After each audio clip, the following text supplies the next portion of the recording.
Hello friends, कैसे हैं आप लोग।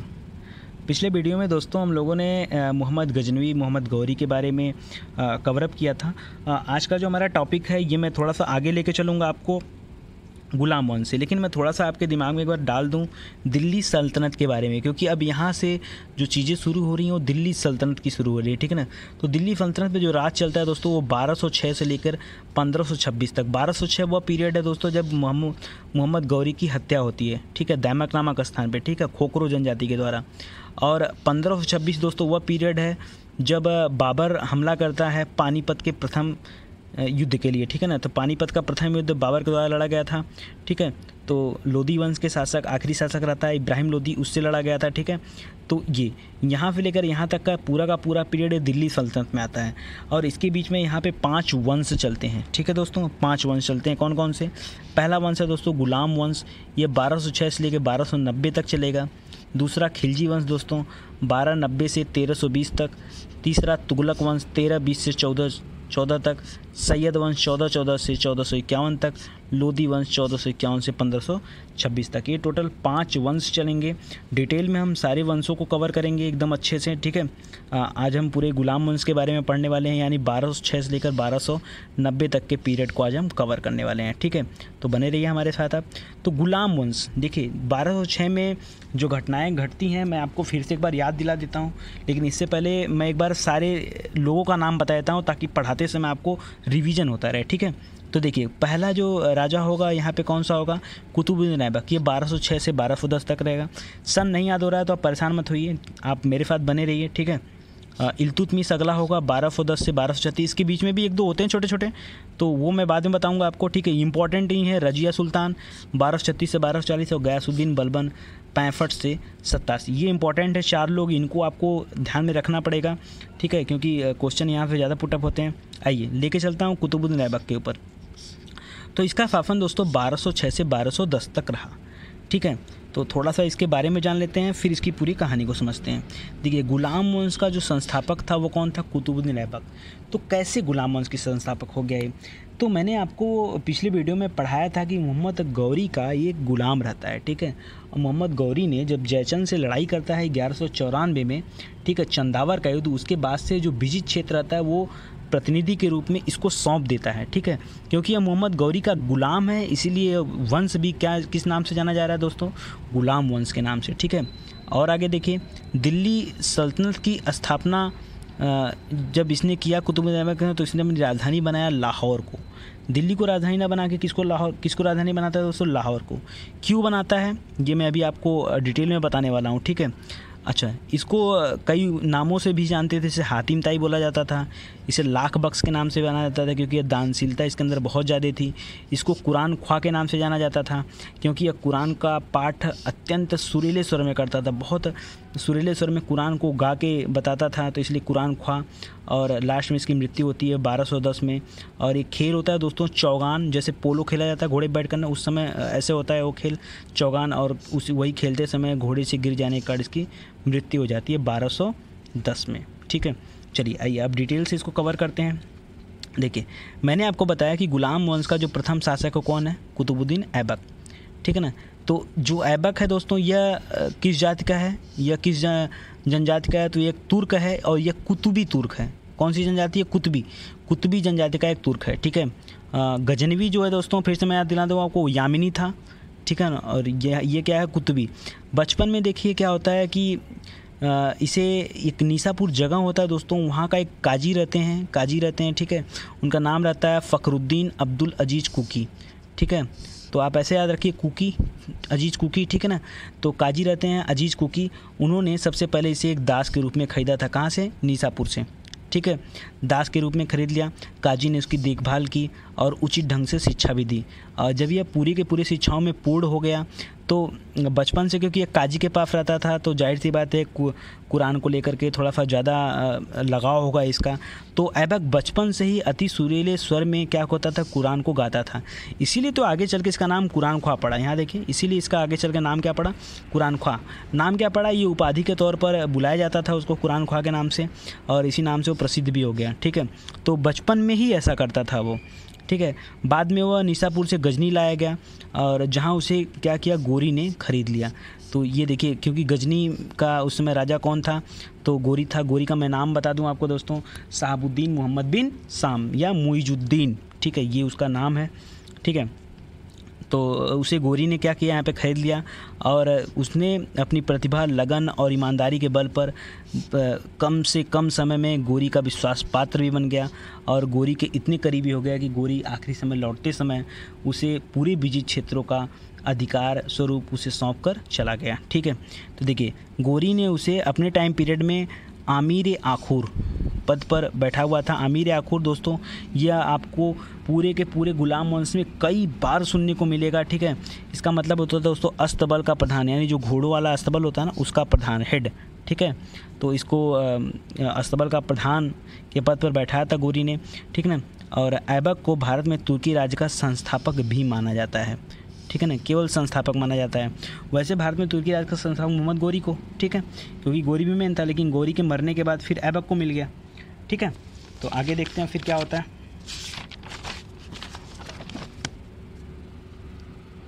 अब देखिए दोस्तों, अब यहाँ फिर से मैं बता दूं आपको कि जब गोरी की मृत्यु होती है कितने में दोस्तों, 1206 में। बार बार पढ़ने से क्या होता है कि आपको चीज़ें बार बार आपके माइंड में आएंगी, ठीक है। तो 1206 में जब इसकी मृत्यु होती है दैमक में, ठीक है, दैमक नामक स्थान पर, ठीक है। क्यों कि कौन मारा था इसको, तो खोखरो जनजाति के लोगों ने, ठीक है, खोखरो। तो गोरी की मृत्यु के बाद जो लाहौर के विशिष्ट जन थे, ठीक है, और जो अमीर थे, उनके द्वारा आमंत्रित करने पर कौन पहुंचा, ये ऐबक पहुंचता है और वहाँ का सत्ता अपने हाथ में लेता है, ठीक है। यद्यपि उसने कभी अपना राज्याभिषेक तुरंत कराने के लिए नहीं चाहा, लेकिन फिर भी वहाँ के लोगों ने उसे समझाया और गोरी की मृत्यु के 3 माह पश्चात ही उसने क्या किया, राज्याभिषेक करा लिया, ठीक है। तो चलिए, उसका राज्याभिषेक हो ही गया है, तो अब वो राजा बन गया, लेकिन उसने कभी सुल्तान की उपाधि नहीं धारण की। देखिए, गोरी तो सुल्तान की उपाधि धारण किया था, गजनवी भी धारण किया था, लेकिन ऐबक ने सुल्तान की उपाधि नहीं धारण की। ऐबक ने सिर्फ मलिक का उपाधि लिया या सिपाह सालार की उपाधि ली और इसी से अपने आप को संतुष्ट रखा, ठीक है। इसने कभी सुल्तान की उपाधि धारण नहीं की। देखिए, और फिर क्या होता है, जो गोरी के बड़े भाई थे जिसने स्थापना किया था गौर वंश का, ठीक है, गजनी में, ठीक है, बाद में गद्दी किसको दे दिया था, अपने भाई को दे दिया था। तो ये गियासुद्दीन मोहम्मद बिन साम ये आते हैं और इनकी मृत्यु के बाद 1206 में देखिए गोरी की मृत्यु हुई है और 1208 में आकर ऐबक को दास्ता से मुक्ति देते हैं कि ठीक है ऐबक, अब तुम राजा बन गए हो, अब तुम दास नहीं हो, अब तुम गुलाम हमारे नहीं हो, ठीक है। तो इनको दास्ता से मुक्ति मिल जाती है, किसको दोस्तों, ऐबक को 1208 में, ठीक है। उसकी मतलब राजा बनने के जस्ट 2 साल बाद इसको मुक्ति मिल जाती है दास्ता से। और देता कौन है, तो गियासुद्दीन मोहम्मद बिन साम, ये कौन है, गौरी का भाई है, बड़ा भाई, ठीक है। अब देखिए, क्योंकि मैंने बताया कि बहुत उदार रहता है, इसलिए हातिम ताई लाख बख्श इस तरह का नाम इसे दिया जाता है। बहुत अधिक दान करने वाला आता है, इसलिए लाख बख्श इसका नाम है, ठीक है। तो ये सारी चीज़ें, तो ये उपाधि के तौर पर था। अब देखिए, इसके यहाँ कुछ तत्कालीन विद्वान थे जिसने इसे संरक्षण दिया हुआ था, ठीक है ना, ऐबक ने। उनका नाम था, एक थे हसन निजामी, एक थे फ़क्र ए मुदब्बिर, ठीक है ना। तो हसन निजामी ने किताब भी लिखा है ताजुल मासिर के नाम से और फ़क्र ए मुदब्बिर ने तारीख़ मुबारक शाही के नाम से एक किताब है, ठीक है ना। तो आप इसको थोड़ा सा ध्यान दीजिएगा, कभी एग्ज़ाम में पूछ सकता है, बहुत इंपॉर्टेंट नहीं है, ठीक है। था साथ में तो मैंने लिख दिया, ठीक है। फिर देखिए, अब कुतुबुद्दीन ऐबक ने अपने जीवन काल में किया क्या क्या, ये इंपॉर्टेंट हमारे लिए। तो ये एक महान निर्माता था, ठीक है ना, और कुछ चीज़ें इसने बनवाई हैं जो आज भी पर्यटन में बड़ा ही अच्छा रोल प्ले करता है, जैसे कुव्वतुल इस्लाम मस्जिद। और मैं बताऊं दोस्तों कि यह तुर्कों द्वारा बनाई गई भारत में पहली मस्जिद थी, क्योंकि इसके पहले तुर्क थे नहीं, ठीक है। तो कुछ अरबी थे, अरबियों का आक्रमण हुआ था, जैसे मोहम्मद बिन कासिम वगैरह का, ठीक है। तो यहाँ तुर्कों में तो पहले गजनवी ने किया, फिर गौरी ने किया, तो उनको लूटपाट से फुर्सत मिली, तब तो मस्जिद बनवाते। तो फुर्सत इसको मिली और इसने मस्जिद बनवाई, ठीक है। तो कुव्वतुल इस्लाम मस्जिद ये दिल्ली में दोस्तों, और इसने बनवाई। और एक बात और देखें, यहाँ पर 27वां जैनवां विष्णु मंदिर को तोड़वा कर यहाँ पे इसने इस मस्जिद को बनवाया था, ठीक है। तो आप ध्यान दीजिएगा कि विष्णु जी और वहाँ जैन वालों का, दोनों लोग का मंदिर था, उसको तोड़वा करके इसको कुव्वतुल इस्लाम मस्जिद को बनवाया है। किसने बनवाया दोस्तों, तो कुतुबुद्दीन ऐबक ने। इसके अलावा इसने कुतुब मीनार भी बनवाया दोस्तों, ठीक है।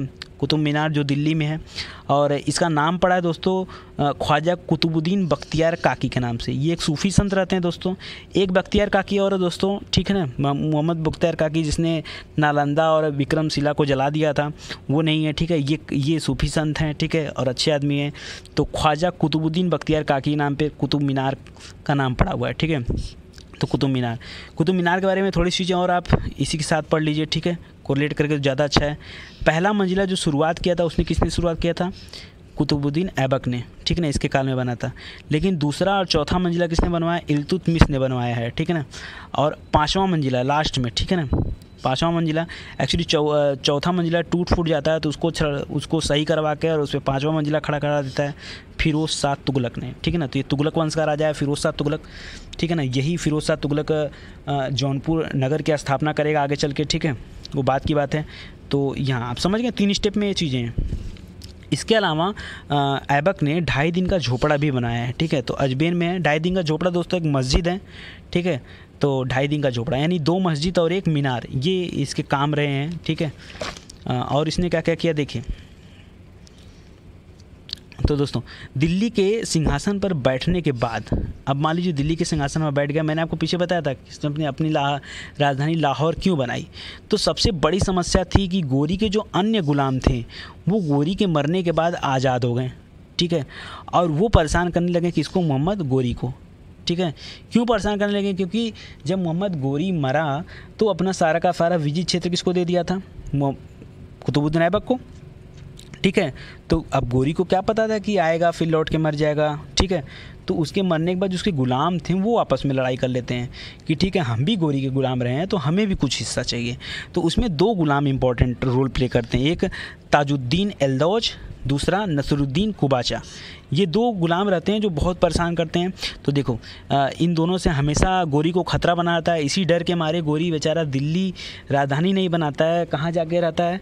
अमीरों के बीच में रहता है, ठीक है। जिसने उसे बुलाया था, जिन्होंने उसको बुलाया था, तो ये लाहौर में जाकर ही रहता है, दिल्ली की तरफ झांकता भी नहीं है, ठीक है। जानता है कि दिल्ली की तरफ आएंगे तो सब बहुत मार मारेंगे, ठीक है। इसी डर से वो दिल्ली नहीं आता है। तो चलिए इसके बारे में थोड़ा सा पढ़ लेते हैं कि एल्दौज के बारे में, ठीक है। एल्दौज आप याद रखो, ताजुद्दीन एल्दौज, पूरा बोलने की ज़रूरत नहीं आपको। एल्दौज देखिए आप, तो ऐबक को एल्दौज से ख़तरा हमेशा बना रहा, ठीक है। यही कारण था कि ऐबक सदा लाहौर में ही रहता था, उसे दिल्ली कभी आने का अवसर ही नहीं मिला, मैंने आपको बताया, ठीक है। और ये जो कुबाचा था, और कुबाचा थोड़ा सा बहुत ज़्यादा गुस्से वाला नहीं था।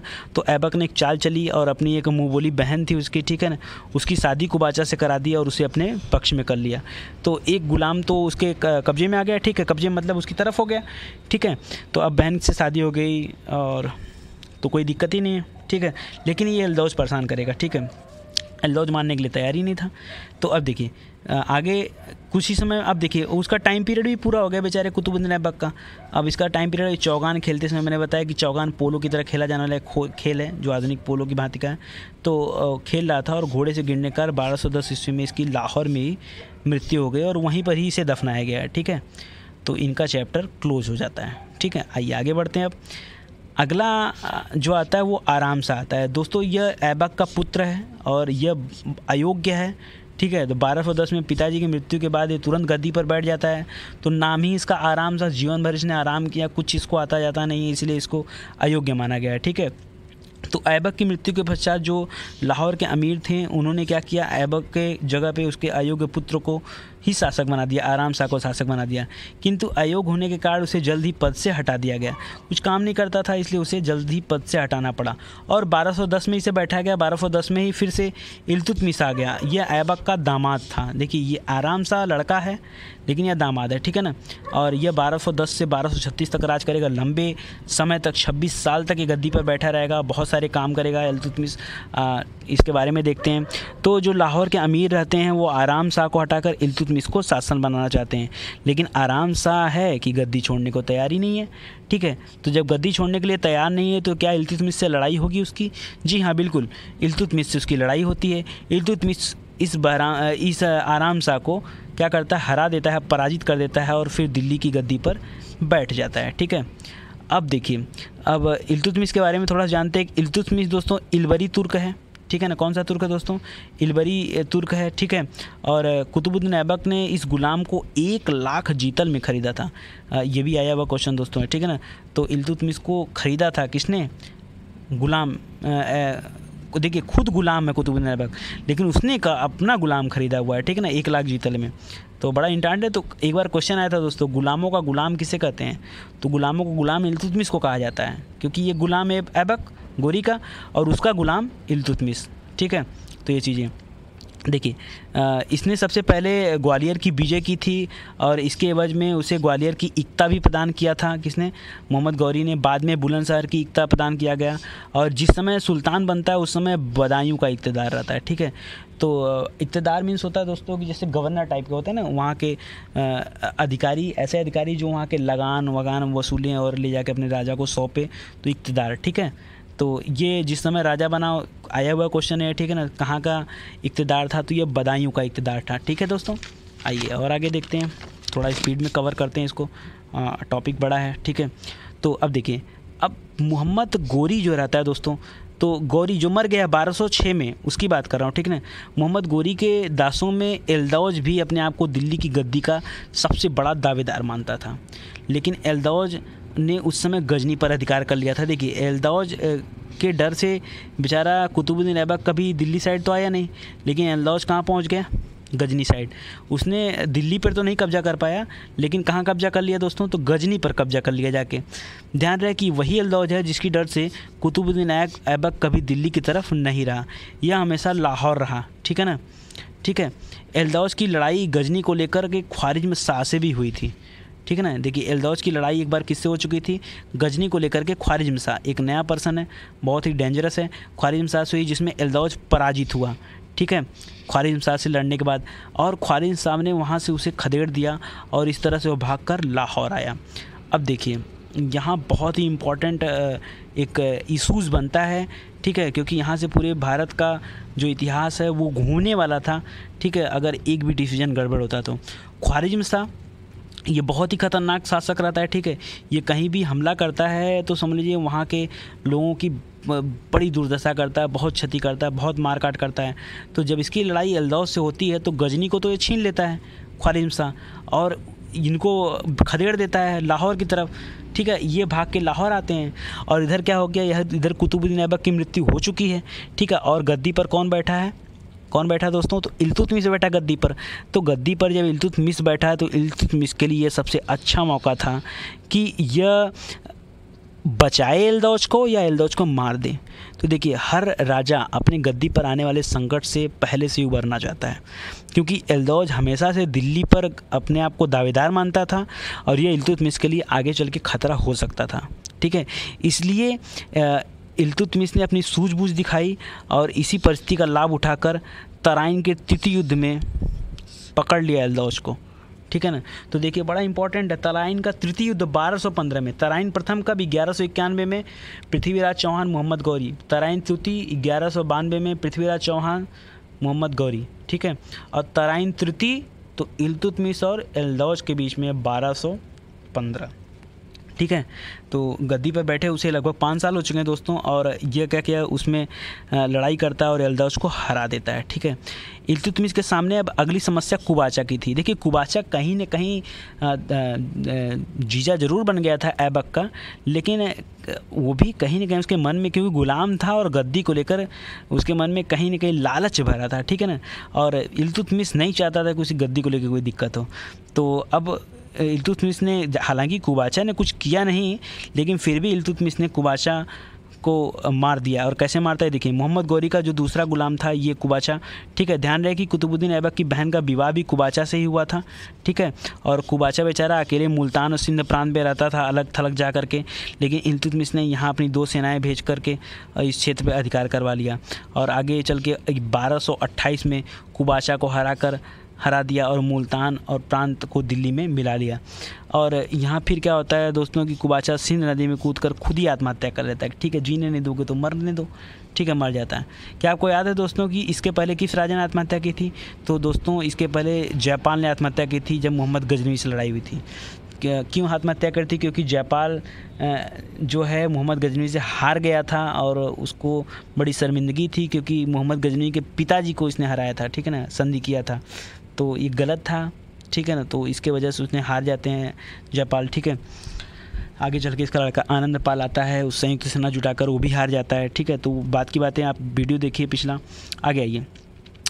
इसी समय दिल्ली पर एक और खतरा मंडरा रहा था दोस्तों, मंगोल आक्रमण का, ठीक है। ये मंगोल आक्रमण का क्या खतरा था दोस्तों? इस समय दिल्ली पर मंगोल आक्रमण का बहुत खतरा मंडरा रहा था, और मंगोल आक्रमण का जो राजा रहता है वो रहता है चंगेज खां, ठीक है, चंगेज खां। इसी के वंशज में आपको बाबर से मुलाकात होगी, किसने? 1526 में, ठीक है। तो आइए याद रखिए आप पर्सनालिटी के यहाँ पे, तो मंगोल नेता रहता है चंगेज खां ने ख्वारिज़म शाह के साम्राज्य पर अधिकार कर लिया। देखिए, ख्वारिज़म शाह वह व्यक्ति है जिसने एल्दौस को भगाया था और मौका दिया था किसको? इल्तुतमिश को, ठीक है, तभी तराइन तृतीय हुआ और उसको मारा, ठीक है ना। और यहाँ पे क्या होता है कि चंगेज खां ने ख्वारिज़म शाह के साम्राज्य पर अधिकार कर लिया, ठीक है ना, और ख्वारिज़म शाह ने एल्दौस को पराजित कर गजनी पर अधिकार कर लिया था। अतः अपनी जान बचाने के लिए ख्वारिज़म शाह का पुत्र जलालुद्दीन मंगवर्नी ये भागकर भारत आता है, लेकिन मंगोलों ने उसका पीछा किया। अब देखिए, ख्वारिज़म शाह तो खुद ही डेंजर था, ठीक है, और उससे भी डेंजर कौन है दोस्तों? तो मंगोल है, ये चंगेज खां, ठीक है। तो भारत का जो इल्तुतमिश है वो किसका साथ दे? भारत के इल्तुतमिश को किसी का साथ नहीं देना चाहिए ऐसे कंडीशन में, ठीक है, क्योंकि ख्वारिज़म शाह को ऑलरेडी खदेड़ रहा है चंगेज खां, इसका मतलब चंगेज खां कहीं ना कहीं हावी पड़ रहा है, ठीक है, और हावी पड़ने के कारण ये भाग रहे हैं, और इनका पुत्र जो जलालुद्दीन मंगवनी वो भागकर भारत आ गया। तो अब देखिए, यहाँ पे जलालुद्दीन ने इल्तुतमिश से शरण भी मांगी। इल्तुतमिश चाहता तो जलालुद्दीन मंगवनी की सहायता करता, क्योंकि इसी के पिता की वजह से क्या हुआ था, वह एल्दौस को हरा पाया था, नहीं तो कहाँ उसकी एल्दौस से मुलाकात होती, ठीक है। ये खतरा बना रहता है दिल्ली की गद्दी का, लेकिन अगर इल्तुतमिश चाहता तो ऐसा करता, लेकिन उसने यहाँ भी अपनी सूझबूझ दिखाई, ठीक है, और समझदारी से काम लिया इसने, और मंगोलों के भय से जलालुद्दीन मंगवनी की सहायता नहीं किया, ठीक है। और इस तरह से मंगोलों ने दिल्ली पर आक्रमण भी नहीं किया और लौट गए, ठीक है। तो इल्तुतमिश की बुद्धिमत्ता थी, ठीक है, अगर वो सहायता करते हैं तो शायद भारत पे तुरंत मंगोलों का कब्जा हो जाता, तो ये गुलाम वंश ख़त्म हो जाते हैं और मंगोल वंश की शुरुआत हो जाती है, ठीक है। तो आइए आगे देखते हैं। अतः यह कहा जा सकता है कि सुल्तान शमसुद्दीन इल्तुतमिश मंगोल नेता चंगेज खां के समकालीन था, ठीक है। तो सही बात है, उसके समकालीन ही है, ठीक है। इसी के शासनकाल में मंगोल पहली बार सिंधु नदी के तट पर आए थे, और क्या करने आए थे? जलालुद्दीन मंगवनी को ढूंढने आए थे। जलालुद्दीन मंगवनी कौन था दोस्तों? तो ख्वारिज़म शाह का पुत्र था, ठीक है। फिर क्या होता है? इल्तुतमिश ने दिल्ली सल्तनत की स्थापना करके इसकी राजधानी दिल्ली को बना लेता है, ठीक है ना। अब देखिए, अभी तक लाहौर और वाली कंडीशन थी, वो सब कहाँ शिफ्ट हो जाती है? दिल्ली शिफ्ट हो जाती है। और जो सुल्तान इल्तुतमिश है वो अपना साम्राज्य विस्तार भी खूब करता है, मुल्तान से लेकर बंगाल तक का, और नीचे अजमेर, कन्नौज, ग्वालियर, ये पूरा का पूरा साम्राज्य इल्तुतमिश का रहता है, ठीक है। आगे देखते हैं अब और क्या क्या चीज़ें हैं। 1205 और 6 के बीच में इल्तुतमिश जो था दोस्तों, मोहम्मद गोरी और कुतुबुद्दीन ऐबक तीनों मिलकर खोखरो जनजाति के विद्रोह को दबाने के लिए अभियान चलाते हैं। कब? जब जिस समय गौरी की मृत्यु होती है उस समय। इस युद्ध में इल्तुतमिश ने अपने साहस और वीरता का परिचय दिया था, और मोहम्मद गौरी इससे बहुत प्रभावित हुआ था, इसीलिए ऐबक को उसकी दास्ता से मुक्त करने का आदेश दे दिया था, क्योंकि ऐबक का गुलाम था और इसको अच्छा लगा गौरी को इल्तुतमिश की लड़ाइयाँ दे करके। तो उसने ऐबक को कहा कि ऐसा है, तुम इल्तुतमिश को दास्ता से मुक्त कर दो, ठीक है। तो अब ये मैं आपको क्यों बता रहा हूँ, तो देखिए, क्योंकि ऐबक ने तो कभी सुल्तान का पद धारण नहीं किया, लेकिन उसकी जगह पे सुल्तान का पद ये इल्तुतमिश धारण करेगा, ठीक है, क्योंकि यह अब गुलाम नहीं है, पहले से ही आज़ाद है, ठीक है ना। तो उसने गुलामी से ऊपर उठकर सफलतापूर्वक दिल्ली के सल्तनत को पुनः स्थापित किया। इसीलिए कहा जा सकता है कि दिल्ली सल्तनत का वास्तविक संस्थापक किसे कहा जाता है? इल्तुतमिश को कहा जाता है, ठीक है ना। इल्तुतमिश ने दोस्तों सबसे पहले शुद्ध अरबी के सिक्के चलाए, ठीक है। शुद्ध अरबी के सिक्के किसने चलाए दोस्तों? तो इल्तुतमिश ने चलाए थे, ठीक है। और दो तरह के सिक्के थे दोस्तों, एक चांदी का टंका था, दूसरा तांबे का सिक्का था। तो चांदी के टका को ये 175 ग्रेन का था, और ये तांबे के सिक्का को जीतल बोलते थे, ठीक है।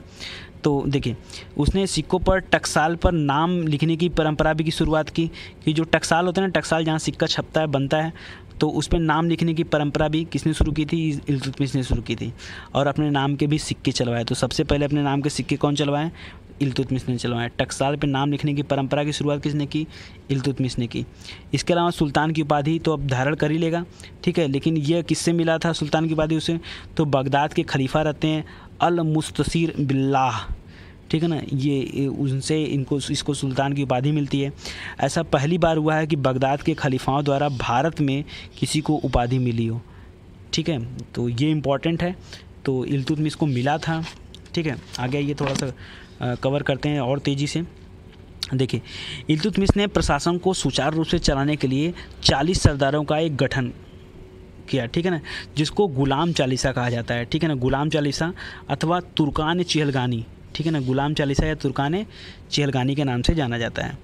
तो अब समझ गए आप क्या आता है? ये किस लिए बना था? प्रशासन को सुचारू रूप से चलाया जा सके, आराम से चलाया जा सके, कोई दिक्कत परेशानी न हो, इसलिए बनाया गया था।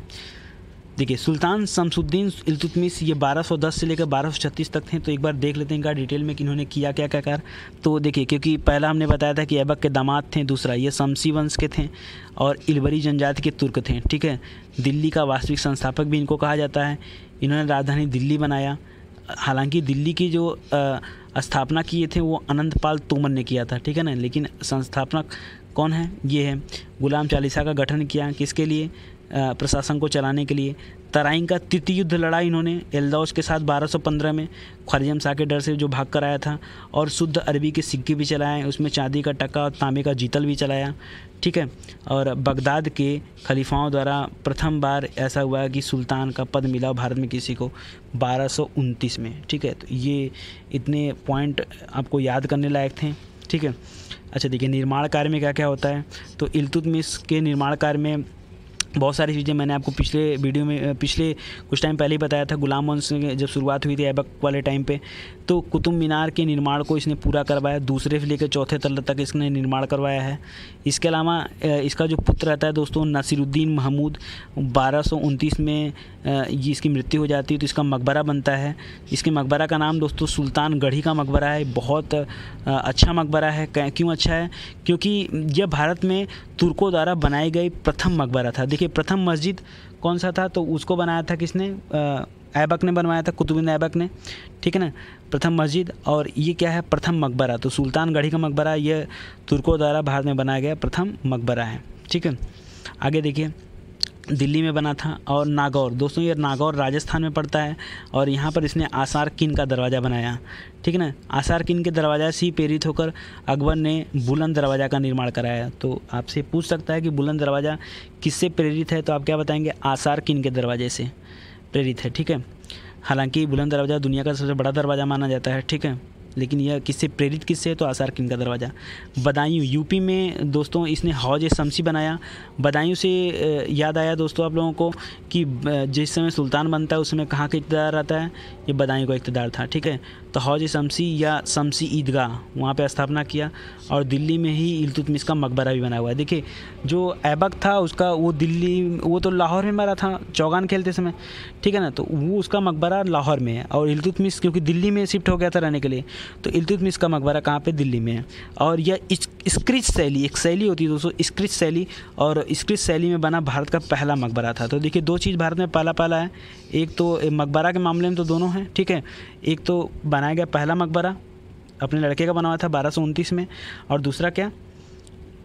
स्क्रिच शैली में अपना इसका खुद का मकबरा जो है, ठीक है ना, ये चीज़ें। अंततः 1236 में बामियान पर आक्रमण करने जाते समय रास्ते में उसकी तबीयत ख़राब हो जाती है और 30 अप्रैल 1236 को उसकी मृत्यु हो जाती है। इस तरह से इनका भी चैप्टर क्लोज हो जाता है, ठीक है। आगे क्या होता है दोस्तों? सन 1236 में इल्तुतमिश ने अपनी मृत्यु के पूरी अपनी योग्य पुत्री रजिया को अपनी उत्तराधिकारी के रूप में नियुक्त कर देते हैं कि उनकी पुत्री जो रजिया सुल्तान है वो क्या होगी?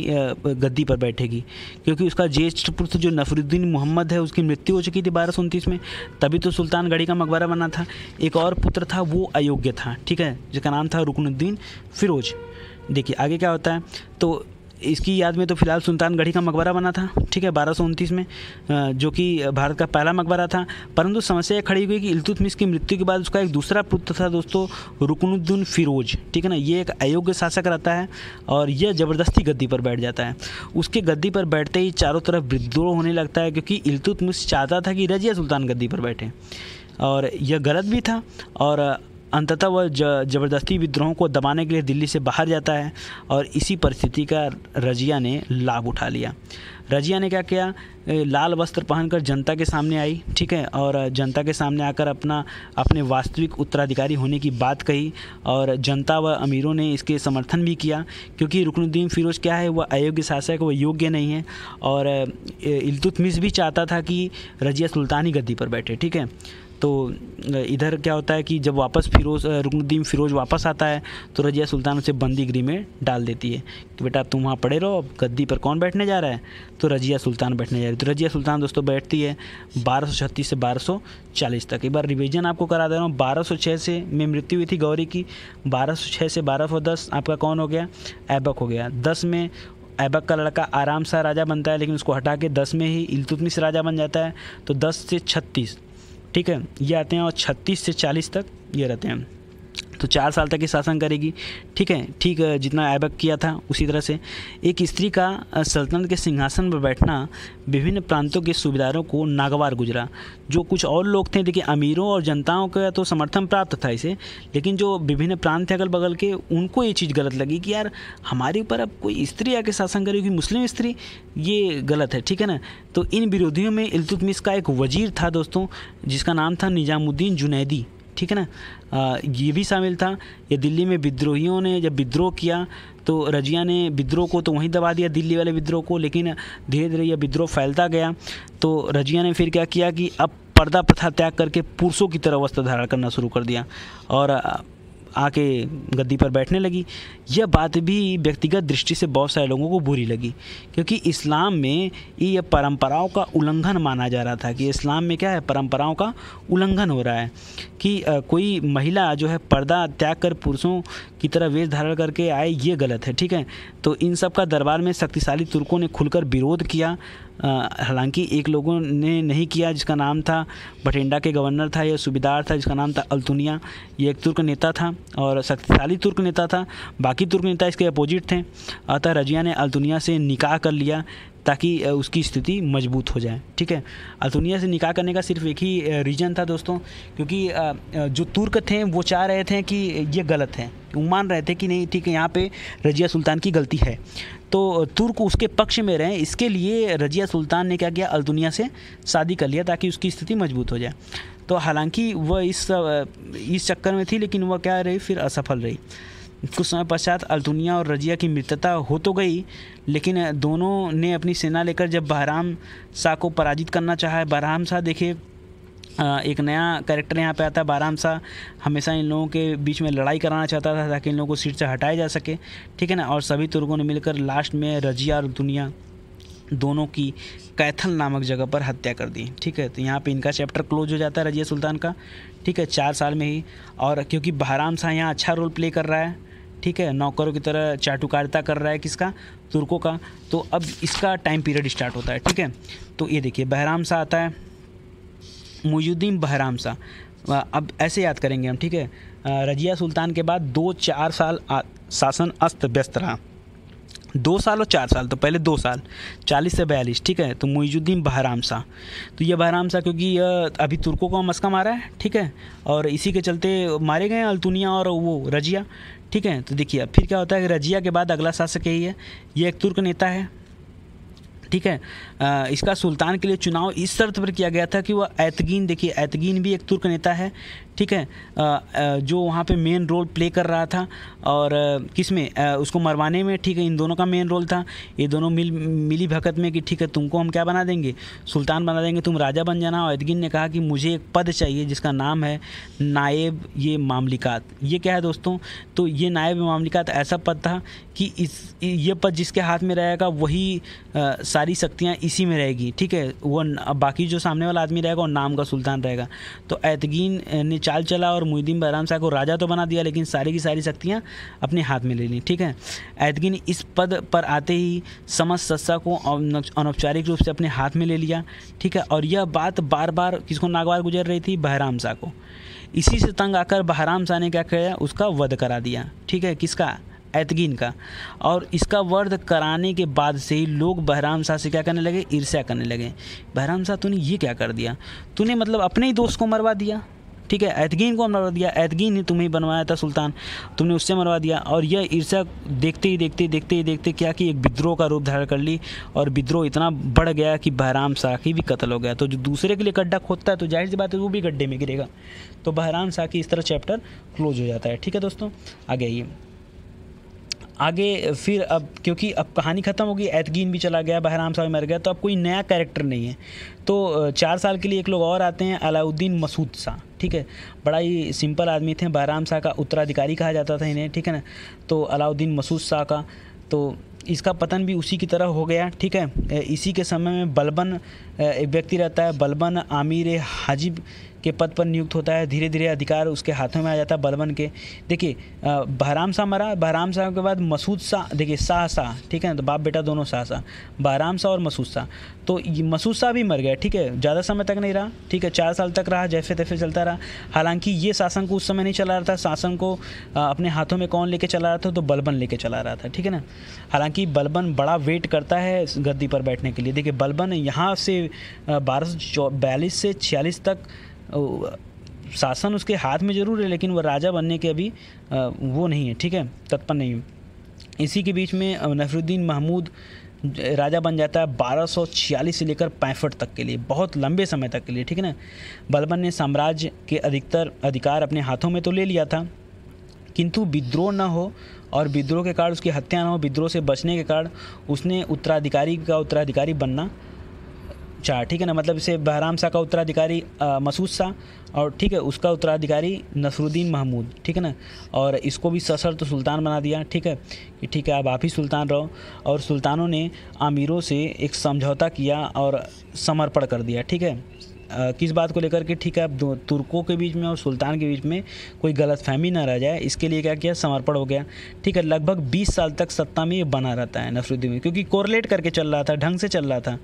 बलबन भी अपनी पुत्री का विवाह इस सुल्तान से कर देता है। बलबन को लगता है कि यार राजा वजा बनने की देखो उम्र जा रही है। ठीक है, शायद पता नहीं किस्मत में है कि नहीं राजा बनना, सुल्तान कभी बन पाऊंगा नहीं बन पाऊंगा। तो बलबन भी क्या करता है? अपनी पुत्री की विवाह इसी सुल्तान से करा देता है, नफरुद्दीन महमूद से। तो अब तो ससुर हो गया। ठीक है ना, तो सुल्तान ने बलबन को खुश होकर उलुग खां की उपाधि दे दी। बहुत लोगों को उलुग खां की उपाधि मिलेगी। तो सुल्तान ने क्या किया? बलबन को उलुग खां की उपाधि दे दी, मतलब दामाद ने अपने ससुर को उलुग खां की बात दे दी। ठीक है, इसी के शासनकाल में बलबन एक शक्ति के रूप में उभरा। जब उलुग खां की उपाधि मिल गई तो फिर और इसके अंदर थोड़ा सा लालच आना शुरू हो गया। ठीक है, और जैसे इसकी मृत्यु होती है 1265 में, इसके पश्चात फिर बलबन गद्दी पर बैठ जाता है। ठीक है, अब क्योंकि अब तुर्कों से भी अच्छा खासा संबंध इसका हो गया है। ठीक है, बलबन का। ठीक है, तो यहाँ पे देखिए बलबन 1265 से लेकर 1287 तक गद्दी पर बैठा रहता है। ठीक है दोस्तों, तो ख़त्म होने वाला है, थोड़ा सा बस और है। सुल्तान बलबन का जो पूरा नाम है दोस्तों गयासुद्दीन बलबन है। ठीक है, इसका ओरिजिनल नाम जो था, वास्तविक नाम था, वो बहाउद्दीन था। तो इल्तुतमिश की भांति बलबन भी एक इल्बरी तुर्क था। ठीक है, इसने एक नवीन राजवंश बलबनी वंश की भी नींव डाली। ठीक है, बाकी सब तो नहीं डाल पाए। ठीक है, बाकी सबको समय नहीं मिला। ठीक है, क्योंकि देखिए इल्तुतमिश के बाद रजिया आई, तो रजिया उसी खानदान की थी। अल्तुनिया से फिर शादी किया, फिर इतना मैटर हुआ, फिर आखिर डेथ ही हो जाती है। फिर बाकी 2-4 साल तक शासन व्यस्त ही रहता है। उसके बाद ये बलबन जो है अपनी पुत्री की शादी करा ही देता है मसूद शाह से, तो फिर कहानी वहाँ रुक जाती है। ठीक है ना, तो अब देखिए फिर क्या होता है। तो बलबन बचपन में ही मंगोलों द्वारा पकड़ लिया गया था। ये देखिए मंगोलों द्वारा, मंगोल नेता चंगेज खां किसके समकालीन है दोस्तों? तो इल्तुतमिश के। ठीक है, तो वो थोड़ा सा क्या कोरिलेट करके चलिएगा, दिमाग में आपके बना रहे। तो मंगोल द्वारा पकड़ लिया गया था, जिसे उसने गजनी के बसरा के निवासी ख्वाजा जमालुद्दीन के हाथों बेच दिया।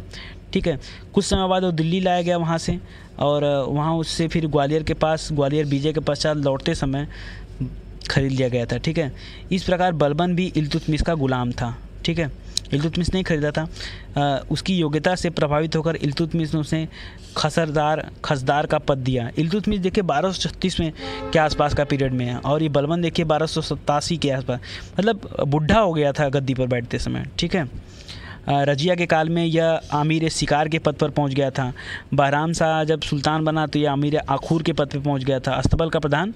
ठीक है, और रजिया के विरुद्ध षड्यंत्र में भी बलबन ने तुर्कों का साथ दिया था। देखिए अल्तुनिया वाले मामले में भी इसने अपना हाथ लगाया था। ठीक है, और फिर देखिए अभी आप देखेंगे ना तो आपको लगेगा बलबन इतना ग्रेट था ना कि दिमाग लगाते सबको समाप्त करते करते कैसे गद्दी पर पहुंचते। देखिए यहाँ क्या है कि सबसे पहले वो इल्तुतमिश के पास है, फिर रजिया के पास पहुंच गया।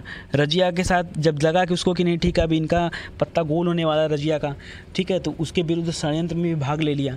ठीक है ना, तुर्कों का साथ दे दिया।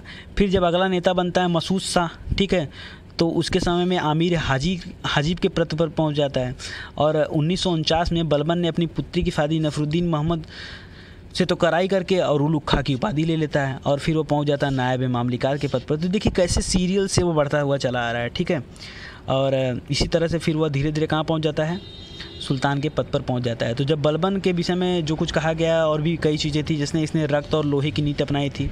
ठीक है, रक्त और लोहे की नीति अपनाई थी। तो ये क्या था दोस्तों, तो आगे आके बताऊंगा आपको। बलबन ने एक राजत्व का सिद्धांत भी दिया था। इसकी दो विशेषताएं थी। जैसे बलबन का मानना था कि सुल्तान का जो पद है ईश्वर से के द्वारा प्राप्त होता है, तो उसको लगभग करेगा इतना दूर से सफ़र करके आ रहा है तो उसको लगता था कि ईश्वर के द्वारा प्राप्त पद है और सुल्तान का निरंकुश होना आवश्यक है। ठीक है, अब देखिए राजत्व या सुल्तान पृथ्वी पर ईश्वर के प्रतिनिधि के रूप में अपने आप को घोषित कर दिया था या प्रतिबिंब में बता रहा था कि मैं जिले अल्लाह हूँ। ठीक है ना, वो अपने आप को ईश्वर का प्रतिबिंब बताता था। ठीक है, तो बलबन, ठीक है, जाने वाला होगा, समय आ गया होगा, विनाशकाली विपरीत बुद्धि। इसने सम्राट के पद को दैवीय घोषित कर दिया कि यह क्या है, देवताओं का पद है। ठीक है, दैवी घोषित कर दिया और सारी सत्ता अपने हाथ में ले ली। और इसने एक नया व्यवस्था चलाया, सिजदा और पावोस। सिजदा मैंने सोचता दोस्तों सिर झुका कर बैठना, मतलब आप सुल्तान के सामने सिर उठाकर नहीं बैठ सकते हो, सिर झुका कर बैठना। अब पावोस माने जब उसके पास आप आएंगे तो पाँव को चूमेंगे, अपने हाथों में लेकर उसके पाँव को चूमेंगे, तो ये पावोस प्रथा थी। ठीक है ना, तो आपको थोड़ा सा आप याद करिए तुर्कान चिलगानी किसने शुरू किया था दोस्तों, तो वो शुरू किया था इल्तुतमिश ने। ठीक है, प्रशासन को देख रेख के लिए, और इसने क्या किया, गुलाम चालीसा दल के गठन को ही समाप्त कर दिया। ठीक है, बोला ये गुलाम चालीसा से कोई ज़रूरत नहीं है। ठीक है, और ये सब नहीं रहेंगे। ठीक है, तो इसको समाप्त कर दिया, ख़त्म होने वाला आखिरी पेज है। फिर क्या होता है दोस्तों, देखिए बलबन ने मंगोलों के आक्रमण की रोकथाम करने के उद्देश्य से एक सुदृढ़ दुर्ग का भी निर्माण कराया। ठीक है ना, जो उत्तर पश्चिम की सीमा थी वहाँ पे दुर्ग का निर्माण कराता है। ठीक है, क्योंकि बार बार लगता था कि नहीं मंगोल आक्रमण कर ही देंगे। ठीक है, तो इसलिए निर्माण कराया। इसने अपने दरबार में प्रतिवर्ष एक फारसी त्यौहार भी मनाता था जिसका नाम था नवरोज। ठीक है ना, ये फारसी त्यौहार था, ध्यान दीजिएगा आपसे। ठीक है ना, तो ये बड़ी शानो शौकत के साथ ही इसके राज्य में मनाया जाता था। ठीक है, इसके अलावा अपने साम्राज्य में सभी प्रकार की गतिविधियों की जानकारी प्राप्त करने के लिए यह एक गुप्तचर विभाग भी बनाया था जिसका नाम था दोस्तों बारिद मुमालिक। ठीक है ना, और बलबन के दो पुत्र थे दोस्तों, तो मोहम्मद खां और बुगरा खां। तो आगे जब बलबन हटता है तो फिर गद्दी पर कौन बैठेगा, बुगरा खां। ठीक है, तो अभी ऐसा कुछ है नहीं, देखिए गद्दी पर बैठने लायक नहीं हुए हैं लोग। तो मोहम्मद खां के बारे में थोड़ी सी जान दें कि जब दुर्ग बनवाया उसने मंगोलों के आक्रमण से बचने के लिए 1286 के आसपास। ठीक है, तो मंगोल आक्रमण से जूझते हुए वहाँ पे बराबर युद्ध होता था, तो मोहम्मद खां वहाँ पे मारा गया। ठीक है, इसके कारण मुल्तान, सिंध, लाहौर ये जो राज्य थे वो सब इसके अंडर में थे। ठीक है, इसी के आश्रय में आमिर खुसरो भी रहता था, मोहम्मद खां के। ठीक है, बलबन के नहीं दोस्तों, तो मोहम्मद खां के आश्रय में आमिर खुसरो को कहा जाता है दोस्तों। ये 7 सुल्तानों का काल देखा हुआ है। ठीक है, तो इसको देखिएगा आप ध्यान से। तो आमिर खुसरो, आमिर हसन ये सब इसी के काल में थे। बाद में जब मोहम्मद खां मर जाता है तो अब क्या करें, तब वो बलबन के पास चले गए। पुत्र के विक्षोभ में यह 1287 में भी मर जाता है। ठीक है, और इस तरह से गयासुद्दीन बलबन का जो चैप्टर होता है वो क्लोज हो जाता है। इसके बारे में थोड़ी चीज़ें देख लेते हैं। और देखिए 1265 से 1287 में तक इसका टाइम पीरियड रहता है। इसका मूल नाम बहाउद्दीन है और यह भी ये इल्तुतमिश की तरह एक इलबरी तुर्क है।